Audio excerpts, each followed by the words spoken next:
Lizzie Borden, the bottom of page 123. Without the newspaper reporters, you would have never known what the spectators gasped when they laughed or when they fell into utter silence. You would never get the slightest glimpse of the ladies' shawls and handbags draped over the gas jets, the tables jammed elbow to elbow with sweating, scribbling newspaper men, the constantly waving paper fans printed with advertisements featuring scantily clothed nymphs swinging a pressed ham and some festoon of ribbons. None of that is in the official transcript. Even if you read all 480 pages of the preliminary hearing, you will never see Lawyer Jennings' perpetual scowl, Knowlton sitting on the table dangling his feet during lengthy cross-examinations, Dr. Bowen's wife fainting from the heat, or Lizzie Borden chewing the end of a pencil to a fringe during testimony, then leaning forward with her elbow on her knees and her chin to her hands to chat gaily with Miss Bingham and Miss Holmes during recess. Only the papers can tell you how it looked and felt inside the courtroom. Their coverage of the testimony was another story. Sometimes, quite literally, the words that came out of the witnesses' mouths and the words the papers printed did not necessarily match. Often the difference was negligible, and for that the reporters were a little slack. They did not have the advantage of digital voice recorders or even typewriters. The only tools the press correspondents had were pencils, papers, and their own memories, and they could not print every last question and answer. There simply was not space. Most of it had to be shorthand or summarized somehow. For example, the New Bedford Evening Standard condensed the 26-question testimony of Joseph Shortsleeves, one of the last people to see Mr. Borden alive, to this: Mr. Borden was in my place of business on the day of the murder. It was between 10:30 and 11 o'clock when I saw him. In the case of Mr. Shortsleeves, that really is all you need to know about what he said. Other witnesses' testimony deserved more nuances, but rarely got it. Take the opening of Alice Russell's testimony as printed in the Evening Standard. I live on Main Street near 2nd. I have known Lizzie Borden for some considerable time. I first heard of this affair about 11:15 o'clock on the day of the murder, and here is how Knowlton actually got Alice to establish the time. Do you know what time of day that was? I am not positive. As near as you can fix it, when was it? I thought that the day it was 11:15. I do not know why I thought so now. Have you come to any different opinions now? No, sir. I have forgotten how I placed the time. Yes, the final answer is basically the same in both versions.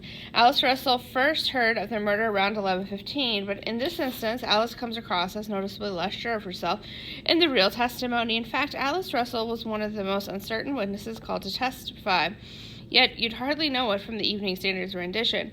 Alice actually answered, I do not remember, to so many questions that Knowlton finally asked her, do you remember anything that took place at all? I remember nothing very connectedly, Alice acknowledged. What difference does it make how she stated that one plain fact? Think back to Lizzie's interview with Assistant Marshal Fleet. Many would argue that the way Lizzie said she is not my mother changed the course of the entire investigation, and that was a plain fact, too. You gave me away, Emma. Believe it or not, the preliminary hearing itself wasn't the hottest news in the Borden case that week.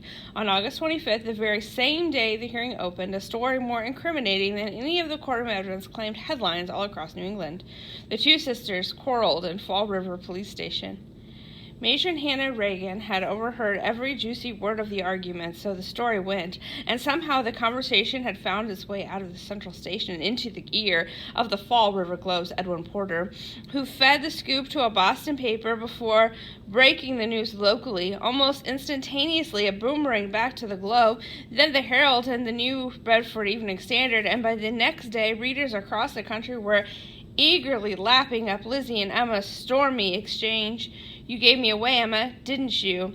No, Lizzie. I only told Mr. Jennings what I thought he ought to know for your defense. That is false, and I know it, but remember, I will never give 1 inch, never.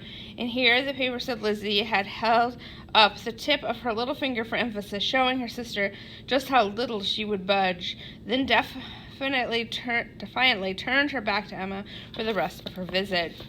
Exactly what secret Emma had given away, the papers never so much as hinted at. Nevertheless, Lizzie's words were so tantalizing close to confession that the argument became a sensation. Finally, the public feasted on the sort of brash dramatics it had been craving from the stoic Bordens. No one could get enough of it. Matron Reagan promptly denied the entire tale, just as the Globe had cleverly predicted. If approached, I have no doubt she was absolutely refused to talk. Porter's anonymous informant had warned, and perhaps, in self-protection, would deny the story, but it is true. Naturally, it was denied. The New Bedford Evening Standard reported with unmistakable sarcasm, "Everything is denied just now, and is somewhat doubtful if a murder has been committed." The next day, the newspapers were in a frenzy. At the close of Bridget Sullivan's testimony on August 26, a cadre of reporters approached the defense table in hopes of questioning Lizzie Borden herself about the quarrel. Lawyer Jennings became indignant at the very idea. Was he supposed to lie to them at Lizzie every time the press churned out another ridiculous story? Some of the newspapermen bristled at Jennings' tone. Their papers had already denounced the tale entirely, and they would not be lumped together with the Globe's scandal-mongering, not when they had been specifically sent to find out if there was any truth to the story. By now, Lizzie's friends had joined the fray, and their comments about the press were no more complimentary than Jennings'. The only way to end the nonsense was with a sworn statement from the matron Reagan. Lawyer Jennings quickly drew up an official denial for the matron to sign. What happened next is a matter of some confusion. According to Edwin Porter, author of the original article on the quarrel, Miss Reagan refused, saying that she would have to consult with the marshal. Others said she was willing to sign until a Providence police detective interfered with the advice to ask the marshal's permission before committing her name to the document. What is certain is that things heated up in a hurry. Reverend Buck accompanied the matron to Marshal Hilliard's office. The reporter from the New York Recorder managed to squeeze into the room unnoticed and watched the marshal's face cloud as he read the document. "If you sign this," the reporter heard Hilliard say to Matron Reagan, "you do it against my order." Then he turned around and saw me. The recorder man reported and nearly had a fit. "This is a private office," he shouted. Hilliard ordered the press out of the room, but not before some of the newspaper men heard him tell Matron Reagan that if she had anything to say about any of it, she could do so on the witness stand. Jennings was incensed. The marshal's conduct was an outrage, he shouted, and every newspaper should publish it. The scene was edging dangerously close to a riot. Police officers stepped closer as Lizzie's friends continued to attack the article. "The man that wrote it should be driven out of town," they cried. Remarkably, the man that wrote it spoke up. "If you want affidavits," Edwin Porter said, "you better take mine. I know what Miss Reagan told me, and I am willing to swear to it."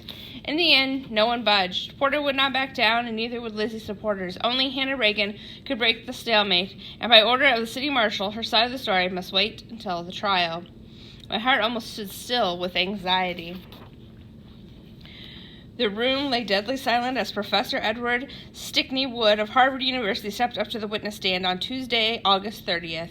This was the chemist whose test had delayed the hearing, the man entrusted with examining Mr. and Mr. Borden's stomachs, as well as the hatchets, axes, and clothing collected from the crime scene.